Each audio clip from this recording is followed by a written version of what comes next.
Uno se pone a pensar, ¿no? ¿Cómo le damos sentido a toda la historia humana? Es demasiado. Hay un solo punto, un eje que lo organice todo. Durante siglos, para Occidente la respuesta fue, bueno, bastante clara. La venida de Cristo. Es el eje de todo, hasta contamos los años a partir de ahí. Claro, pero esa es la pregunta que se hizo el filósofo Karl Jaspers. Él dijo, un momento, una creencia, por más importante que sea, no puede ser un eje objetivo para toda la humanidad. No puede ser un hecho empírico para todos. Exacto. Y eso nos lleva al análisis de hoy. Jaspers dijo, busquemos otro eje. Uno que no se base en la fe, sino en un hecho histórico, observable. Algo que nos convenza a todos, sin importar la cultura. Y su propuesta es lo que llamó el tiempo eje. Justamente. Un periodo que él sitúa más o menos entre el 800 y el 200 a.C. Ahí, dice él, está el corte más profundo de la historia. Y acá es donde se pone todo muy extraño y fascinante. Porque lo increíble, el gran misterio que queremos explorar hoy, es que este despertar espiritual ocurrió casi al mismo tiempo en China, en la India y en Occidente. Y la clave es esa, sin que supieran unos de otros. Cero contacto. No había internet, no había nada. Entonces, ¿cómo es que pasó eso? Ok, a ver, vamos a desempacar un poco esto. Cuando hablamos de un despertar simultáneo, ¿de qué estamos hablando exactamente? Pues mira, es como si en un mapa del mundo antiguo, que estaba, digamos, en penumbras, de repente se encendieran 3 luces potentísimas. Al mismo tiempo, pero sin conexión. ¿Y cuáles serían esas luces? En China, de pronto tienes a Confucio, a Lao Tse, sentando las bases de todo el pensamiento que vendría después. Claro, los pilares. Exacto. Mientras tanto, a miles de kilómetros, en la India aparece Buda. Surgen los Upanishads. Y en Occidente, bueno, en Occidente es una explosión. Ahí es todavía más diverso, ¿no? Claro. Tienes a Zaratustra en Irán, a los grandes profetas en Palestina, como Isaías, Jeremías, y en Grecia. Bueno, en Grecia estaban literalmente inventando la filosofía, con Parménides, Heráclito, Platón. Y lo que hay que repetir, porque es lo que más cuesta creer, es que ninguno de ellos sabía de los otros. No es que Platón estuviera leyendo a Confucio. Para nada. Es como si la misma actualización de software se hubiera instalado en 3 computadoras sin conexión. Buena analogía. ¿Y qué tenían en común? Porque no parece que fuera un cambio político o militar. No, para nada. Y esa es la clave. El cambio fue una espiritualización total. Por primera vez en estos 3 lugares, el ser humano toma conciencia de sí mismo, de sus límites. Se empiezan serias preguntas importantes. Las preguntas radicales sobre la existencia, sobre el sentido de la vida. Y empieza a buscar, activamente, una salvación, una liberación. Es el momento en que se mira al espejo por primera vez y se pregunta, ¿y ahora qué? El texto habla de un combate de logos contra el mito. Me encanta esa frase. Es muy potente, sí. Es dejar de aceptar las historias de siempre como hechos literales y empezar a preguntar, bueno, pero esto, ¿qué significa de verdad? ¿Los mitos no es que desaparezcan entonces? No, para nada. Se transforman. Se reinterpretan, se les busca un significado más profundo, una alegoría. Y de esa tensión nacen 2 cosas que hoy damos por sentadas. La razón y la personalidad.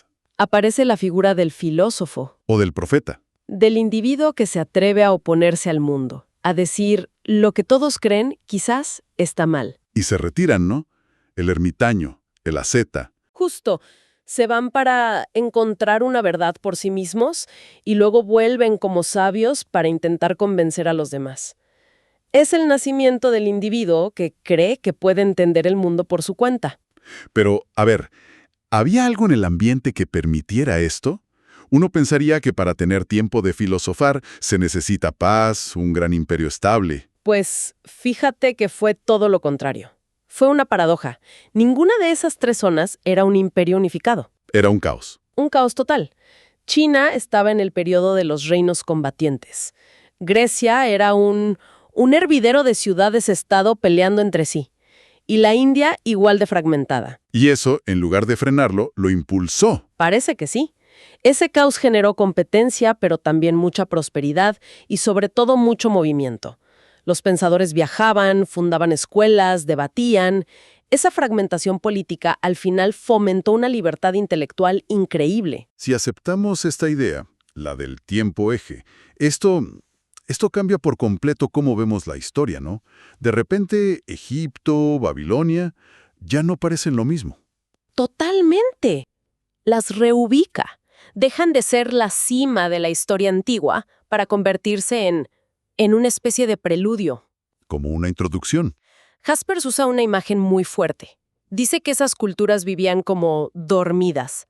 Grandiosas, sí, pero su grandeza parece velada en comparación con la claridad de conciencia que nace en el tiempo eje. ¿Y todo lo que vino después, entonces, qué sería? Pues según esta tesis, hemos estado viviendo de las rentas de esa época. Todas las grandes religiones mundiales, nuestras categorías de pensamiento, todo nació ahí. O sea que cada renacimiento es en realidad un volver a esa fuente. Es un volver a beber de esa fuente original. Exacto. Y luego están los otros, los pueblos que no participaron de esto. Los que se quedaron fuera. 3 grandes zonas. Como los pueblos germánicos, con el cristianismo, por ejemplo. Exacto. O Japón, que entra en la historia al recibir el budismo y el confucianismo de China. Pero hay una ironía tremenda en todo esto. Tienes esta explosión de libertad, de pensamiento crítico. ¿Y en qué termina todo? En lo opuesto. El caos se vuelve insoportable. Y la gente empieza a pedir orden a gritos. Y de nuevo pasa casi al mismo tiempo en los 3 lugares. La era de la creatividad se agota, se vuelve anarquía y surge un impulso de unificación. Y ahí es donde nacen los grandes imperios. Ahí mismo. En China, el emperador Qin Shi Huang unifica todo a la fuerza. En la India aparece el imperio Maurya. Y en Occidente Llega Roma a poner orden. llega el imperio romano. O sea que el resultado final de la era de los filósofos fue la era de los emperadores. Es una paradoja increíble. Totalmente. Y lo fascinante es que estos imperios no borraron el legado del tiempo eje. Al Me contrario, convirtieron en su base, en su ideología de Estado. justo, la dinastía Han hizo del confucianismo su doctrina oficial. El emperador Asoka expandió el budismo. Y Roma se dedicó a organizar y preservar la cultura griega. La revolución se hizo institución. Ok, la idea es muy potente, casi poética. Pero seamos honestos, una teoría tan grande tiene que tener puntos débiles. El mismo Jaspers se adelanta a las críticas, ¿no? Sí, y eso es lo que le da mucha fuerza a su argumento, que no esconde los problemas. La primera objeción es la más obvia. A ver, ¿no será todo una gigantesca coincidencia? Claro, porque las diferencias entre el pensamiento chino, el indio y el griego son enormes. Son inmensas. Y Jaspers responde que sí, que las diferencias son grandes, pero que lo común es lo esencial. Y es que en esos 3 lugares, y solo en esos 3, la humanidad por primera vez se piensa a sí misma. Da un salto hacia lo universal. Exacto. Una crisis y una respuesta que según él no se ve en Egipto ni en Babilonia. Ok, otra crítica. ¿No estaremos simplemente sobrevalorando a estas figuras? Platón, Buda, Confucio, ¿son los nuestros? ¿Forman la base de nuestra cultura? Es un juicio de valor, un prejuicio. Y Jaspers se enfrenta a eso de frente. Dice que hacer historia es imposible sin valorar. No puedes solo apilar hechos, tienes que darles un sentido. Claro. Pero defiende que esta valoración no es arbitraria. Es, y esta es una idea clave, lo que nos liga como humanidad. La verdad histórica es la que nos da un marco común para poder dialogar. Y la tercera objeción, que para mí es la más dura, si no hubo contacto, ¿cómo se puede hablar de una historia común? Son 3 historias paralelas, no una. Ahí Jaspers le da la vuelta y dice, ese es el punto. No es una historia común por influencia, sino porque son 3 raíces independientes de lo que mucho después sí se va a convertir en una historia universal. Las 3 raíces de un mismo árbol.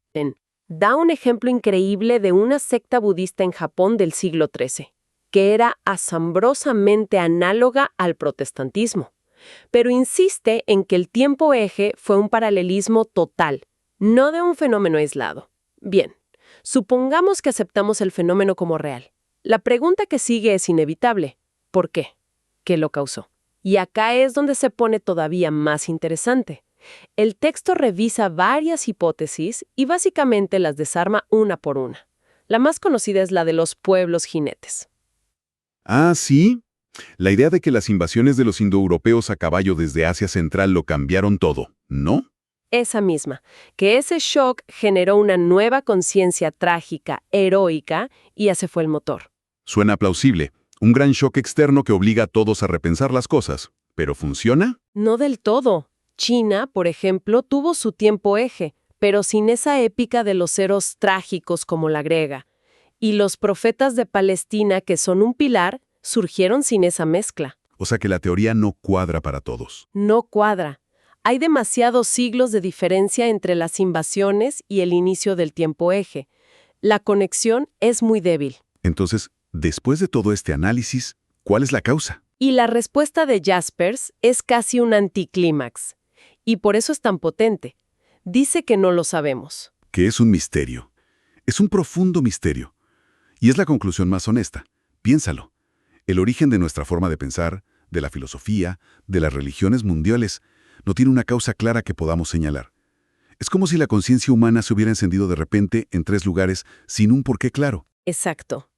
Y Jaspers dice que cualquier explicación simple sería una impertinencia. Él prefiere quedarse con el asombro. Reconocer los límites de lo que podemos explicar es en sí mismo una forma de conocimiento. Me gusta ese giro.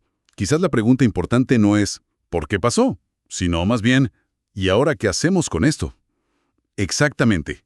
Y ahí el texto nos deja 2 ideas finales muy fuertes. La primera, el tiempo eje nos da una base para una historia de verdad universal, una que no dependa de la fe de nadie. Se basa en la experiencia humana, no en una revelación particular. Justo. Es accesible para todos a través de la razón. Y la segunda idea es una consecuencia directa de esto. El hecho de que no ocurriera en un solo lugar, sino en 3, es una lección de humildad. Claro, si hubiera sido en un solo sitio, ese sitio podría reclamar ser la única verdad. Exacto. El texto lo dice de una forma muy bonita. Es como si Dios avisara por la lengua de la historia universal contra la pretensión de exclusividad. Nadie tiene el monopolio de la verdad. Nadie nos obliga a una comunicación ilimitada, a escuchar al otro. Hay una última idea que el texto deja ahí flotando y que es muy provocadora. Si esa época fue tan fundacional, tan creativa, fue la cima espiritual de la historia. O sea, ¿será que todo lo que vino después, con toda su grandeza, es un poco pálido en comparación? El texto se atreve a comparar a Virgilio con Homero o a Jesús con Jeremías. Es una pregunta incómoda, ¿verdad? Llevamos 2000 años viviendo de las obras de ese banquete. La conclusión de Jaspers, sin embargo, es más matizada. Reconoce que decir eso sería muy simple. No es una simple decadencia, no. Lo que vino después tiene su propio valor. Él da el ejemplo de San Agustín y su capacidad de introspección, de analizar la conciencia de una forma que los griegos, por ejemplo, no hicieron. Algo nuevo. Algo totalmente nuevo y fundamental para nosotros hoy. La historia siguió. El propio tiempo eje fracasó en muchos de sus ideales, pero lo fundamental, y con eso cierra el análisis, es que esta idea nos obliga a tomar una posición. Aceptar o rechazarla te fuerza a repensar qué es lo que nos une. Exacto. ¿Y cuál es nuestro propio lugar en esa larga historia? No te da una respuesta cerrada, te da un marco nuevo para hacerte las preguntas importantes, y eso quizás es lo más valioso de todo.